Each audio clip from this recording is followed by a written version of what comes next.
दीन इस्लाम में हम मुकम्मल तौर पे दाखिल हो जाएं, पूरे के पूरे भरपूर अंदाज में इस्लाम में आ जाएं, दीन के अंदर दाखिल हो जाएं। दीन के तीन बुनियादी हिस्से हैं। इन तीनों को अगर इंसान अपनी ज़िंदगी में मुकम्मल तौर पे थाम ले, मुकम्मल तौर पे अपना ले, तो वो दीन में मुकम्मल तौर पे दाखिल होने वालों में शामिल हो जाएगा।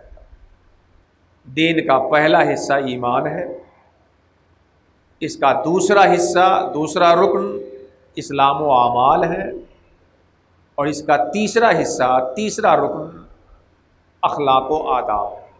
दीन में मुकम्मल तौर पे दाखिल हो जाओ, ईमान भी मुकम्मल कर लो, आमाल भी सुन्नत रसूल के मुताबिक संवार लो, और अखलाक व आदाब भी रसूलुल्लाह की सीरत के मुताबिक बनो।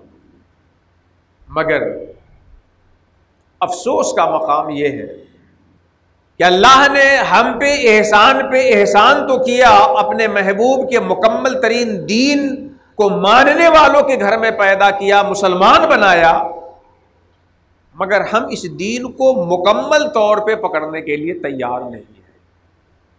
शऊरी तौर पर या गैर शऊरी तौर पर हम इस दीन को मुकम्मल तौर पर अपनी ज़िंदगी में नहीं थामे हुए।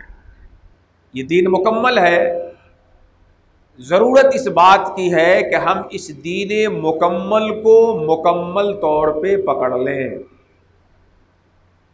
इस दीन मुकम्मल को अपनी ज़िंदगी में मुकम्मल तौर पे अप्लाई कर लें। वरना कोई चीज़ मुकम्मल हो और लेने वाला उसको मुकम्मल तौर पे न ले, तो वो उस मुकम्मल का नाम रट करके कभी भी मंजिल मकसूद तक नहीं पहुंच सकता। आप जिस गाड़ी से चल के आए हैं बिल्कुल मुकम्मल थी, तभी तो चल के आए हैं खानकाह तक। लेकिन आपके दोनों बेटे उस गाड़ी को यूं ले कि कोई टायर ले अपने हिस्से में, कोई स्टीयरिंग ले अपने हिस्से में, कोई सीट ले अपने हिस्से की, कोई हेडलाइट ले अपने हिस्से की।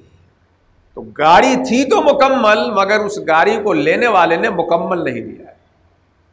जाता अब के बच्चों को तो तस्वीर दिखा के समझाना होगा कि जाता किसको कहते हैं, लेकिन ज़ईफ़ लोग समझते हैं जाता क्या होता था।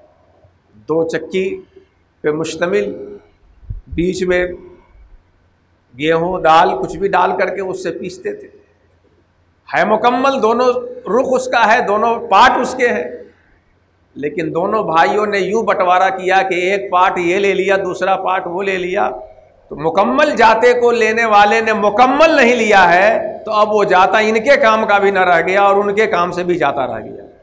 कोई चीज़ मुकम्मल हो तो उस मुकम्मल का फ़ायदा लेने वाले पे तब मुरतब होगा जब लेने वाला भी उसको मुकम्मल पकड़े। ये दीन अल्लाह का शुक्र है कि उसने हमें मुकम्मल सांचे के साथ मोहम्मद रसूलुल्लाह की उम्मत में पैदा फरमा के अता किया है। अब हमारी जिम्मेदारी यह बनती है कि हम इस दीन मुकम्मल को मुकम्मल तौर पर अपनी ज़िंदगी में अपनाएं।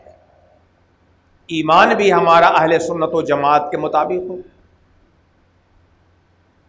अमल भी हमारा रसूलुल्लाह सल्लल्लाहु अलैहि वसल्लम की सुन्नत के मुताबिक हो, और अखलाक भी नबी करीम सल्लल्लाहु ताला अलैहि वसल्लम की सीरत के मुताबिक।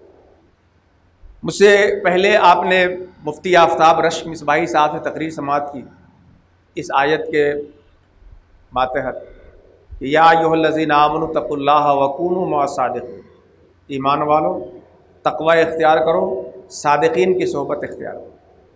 ये जो तीन हुक्म इसमें दिया गया है, ईमान इख्तियार करो, तक़वा इख्तियार करो, सादिक़ीन की सोहबत इख्तियार करो, इन तीनों में भी दीन के इन्हीं तीनों रुकन को मजबूती से थामने का हुक्म है कि ईमान अपनाओ, तक़वा और आमाल अपनाओ, और सादिक़ीन के पास जाकर के अपने अखलाक की जुल्फ़ को सही करवाओ।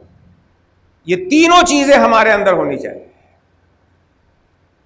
अगर दीन के इन तीनों हिस्सों को आप मिसाल महसूस से समझना चाहें तो आप इसको एक दरख्त से समझ सकते हैं।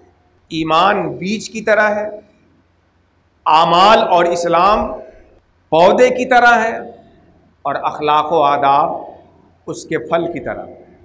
बीज ज़मीन के अंदर होती है, पौधे ज़मीन के ऊपर होते हैं और अखलाक व अमाल जो फल हैं वो उस पौधे के ऊपर नुमाया होते हैं।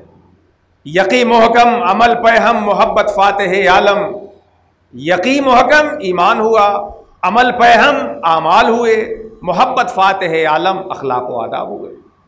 यकी मोहकम अमल पे हम मोहब्बत फातिह आलम, जिहाद जिंदगानी में है ये मर्दों की शमशीर। दीन का तीनों हिस्सा आप अपनी जिंदगी में मजबूती से थामे, ईमान और अकायद भी दुरुस्त करें, कवी करें, सालिम करें, अमाल भी सही करें, अखलाक व आदाब भी सुधारें।